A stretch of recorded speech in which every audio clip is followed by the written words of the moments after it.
GL Lifestyle. Chong, ilang taon ka nagsimula magseryoso sa pag-gym, tsaka ilang taon ka na ngayon?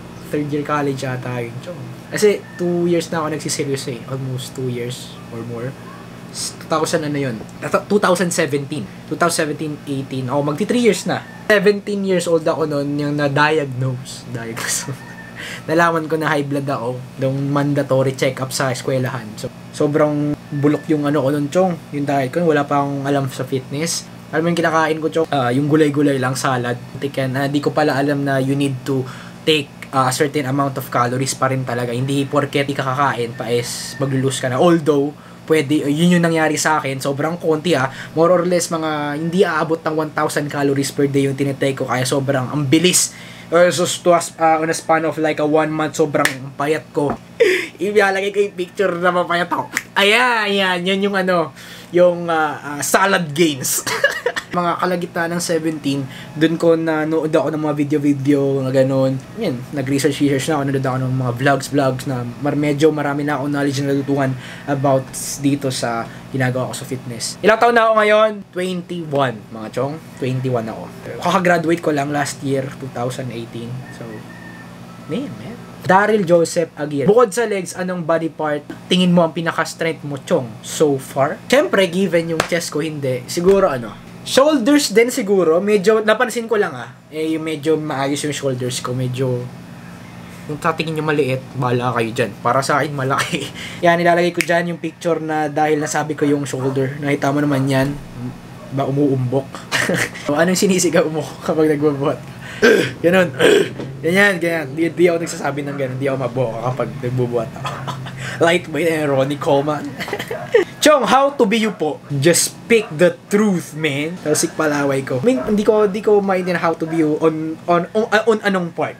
Baka mamaya, how to be you sa pagmumura ko eh. Hindi ko talaga mapigilan yung pagmumura ko. Again, expression lang yan. As a whole ba? Paano how to be you? Hindi ko magets eh. I mean, be specific, Chong. Kung how to be you sa ginagawa ko is speak your truth. Huwag ka matakot magbiging prank ka. Although, maraming consequences sa pagiging prank ka, sa pagiging truth. Pero at the end of the day, truth hurts ika nga, diba? And, you know, honesty is the best policy. Basta maging true ka sa sarili mo kung ano ka, yun yung ilabas mo, wag kang mag-cover, wag mong mag-make pretend.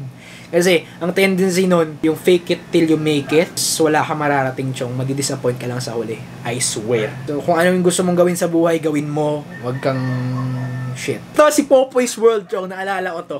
Ito yung isa sa mga out of 5, ito yung isa sa mga nagko-comment sa akin dati. Kung kailan ka mag-workout sa Baliwag, congrats sa 1K.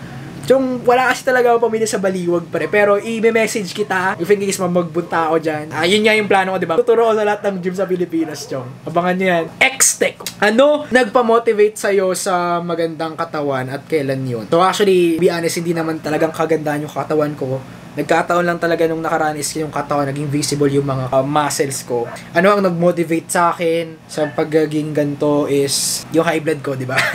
Nag-research ako ng high blood is Stridor ang high blood. Anytime soon, pwede kang mag-okti. At saka syempre, para din ma-share sa mga tao, lalo sa mga viewers sa at sa lahat ng mga Pilipino. Syempre, di naman ako nariintindihan ng mga taga-ibang bansa. Ma-prove sa lahat ng mga tao na kahit sino pwedeng maka-achieve ng magandang maayos na katawan. Pero syempre, at the end of the day, hindi tayo pare-paras ng genetics. So, kung may nilulook up ka, may ina-idolize ka ng mga bodybuilder is hindi eksakto magiging ganun yung katawan mo. It depends pa rin sa genetics mo. Pero yun na nga, patunayan na rin na lahat ng mamamayan sa buong mundo is kayang ma-achieve yung katawan na gugustuhin din nila na maayos na katawan nang walang kung ano-anong ginagamit. Okay?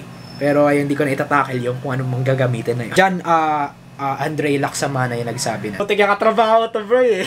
Shoutout kay Lian Loveras. Congrats, Cho. Paano mamigay ng Samsung tablet? Budol. Basta mamaya itatakil ko naman about yun sa trabaho ko. Ba't niya natanong to? Acknowledge. TBE. Gigil. At saka matakot kay TL. Ayun! Si Tropa Chong. Shoutout kay Sean Madabat. Ililink ko yung YouTube channel niya down below. Kung gusto nyo ng more on bodybuilding stuff, yung workout, blah blah, yung talagang sets and reps na workout is punta kayo sa channel ni Sean. Ano tong pinaabangan mo? Ano ba yan? Anong tanong yan, pre? Ayan ang pinapaabang ko sa'yo. Kasi sinabi ko sa kanya, Chong, abangan mo yung nire-release kong video. Soon, magkikita tayo kasama si Mike G. At saka syempre si Connie. So, lahat ng mga fitness vlogger, magkukulab tayo mga Chong. Ipupush natin tong adhikain natin, okay? Hans Tesorio. Chong, ano pakiramdam kapag binabawalan kang mag-vlog sa supermarket? Binamarket ko na nga yung supermarket nyo eh. Kaya at the end of the day, hindi natin masisisa yung mga gwardya eh. They're following their protocol lang naman. Pero anong pakiramdam? Syempre, disappointing. Alam mo yung nakita niya pag nag-grocery ako. Sa momentum ka ng tawanan nyo ng tropa mo, nagkikwento ka, tapos mabibigyan mapuputol dahil nasita ka lang.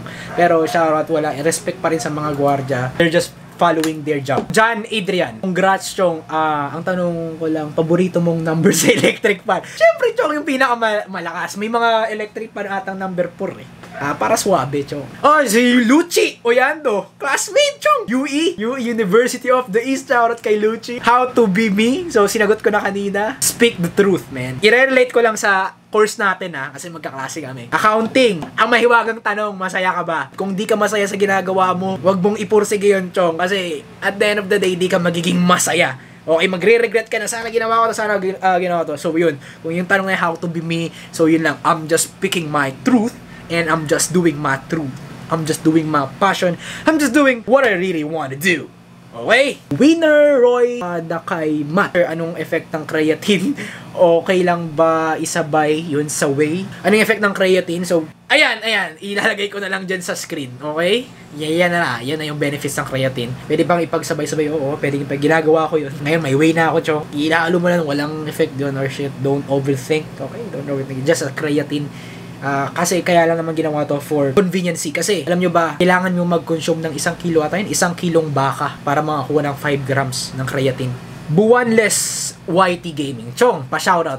Shoutout sa'yo, Buwanless YT Gaming. Rex Badilla. Sa wakas, nakahanap na din na masusundan. Hope na makatulong ako sa'yo, Chong Rex. Maraming salamat din sa pagsusubscribe. Jeffrey Buenaventura. Pa-shoutout naman, Chong. Shoutout sa'yo, Jeffrey. Ask ko lang, ano motivation mo sa ginagawa mo? Again, sinabi ko na kanina yon. Because, I'm just doing what I love.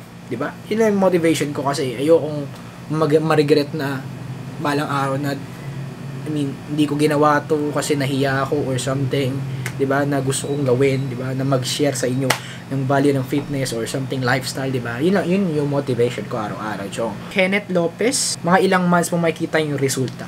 Dito tayo magkakatalo, Chong. Kung natanong mo yan kasi gusto mong gawin dahil akala mo mabilis, is nagkakamali ka doon. It depends pa rin. Normally, yung ginawa ko last cut ko, it takes 90 days. It depends sa consistency mo sa pagkain, sa workout, maraming factor. Okay? And dyan sa genetics mo, so kung ano yung mga workout mo, kung mas mapapabilis ba nito yung pag-burn ng calories, 'di ba? It depends, pero it takes 90 days. But again, huwag kang magmadali. Kung hindi mo siya ma-achieve ng 90 days, 120 days, or even 200 days, or even 1 year, as long as may progress, may pagbabago sa timbang, just gonna wait.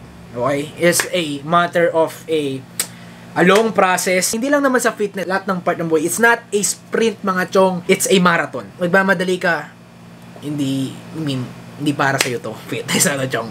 Kaya walang madali, Chong. It takes time. Sinabi ko rin patience and consistency, mga Chong. Pero shoutout, magandang question yun, Chong. Kenneth Lopez. Hey, Louie Official TV. Idol, nakamit mo na. Oh, salamat sa'yo, Chong. Mag-subscribe sa kanya. 14 pa lang yung subscriber niya, Chong. Maghahatakan tayo pataas, hindi tayo pababa. Okay? Ian G. Nice, bro. Shout sa'yo. Salamat sa pag-subscribe. Oh, Brian Tangkilot, no? Kung nakita si Brian, yung sa last vlog ko, yung karasi ko. Which is ngayon, hindi na siya nag-workout. Shout sa'yo. Sana kung napapanood mo to, Chong. Again, di ba sinabi ko sa'yo, Chong, consistency, it's your choice. Pero nandito pa rin ako para tumulong kung gusto mo pang mag-workout. Parang X, Bri in the house. Parang X, ano magiging result ng summer sharing mo? Sample result. Ayan. Yan yung result ko dati. Di ko lang alam kung ano magiging result ko ngayon. Okay? Shoutout Brian. Naniwala ka na? Pag-workout ka na. Alfonso Conti. Sino mga inspiration mo sa fitness? Local, international? Siyempre, si Idol. Shoutout kay JD, Aki, Brandon, Lindel, Aki the second. mga aesthetics boys. So main yung inspiration ko fitness talaga. Basically sa international kasi talaga sa ibang bansa. So marami siya pero main thing is syempre si Christian Guzman. Shoutout kay Christian Guzman. Bro, Christian Guzman. Hope I'll be meeting you someday in Houston together with Max Tuning, si Mirang. Kasi si student aesthetics dati, student aesthetics siya. So si Mirang na siya ngayon. Yun yung parang nag-udyok sa akin mag-vlog. Okay. Siyempre, hindi naman related sa fitness si Gary Vaynerchuk. Dahil sa mga video niya, kaya ako, nasasabi ko itong mga sinasabi ko ngayon, ba? Dahil sa kanya, siya yung nag-push sa akin mga chong.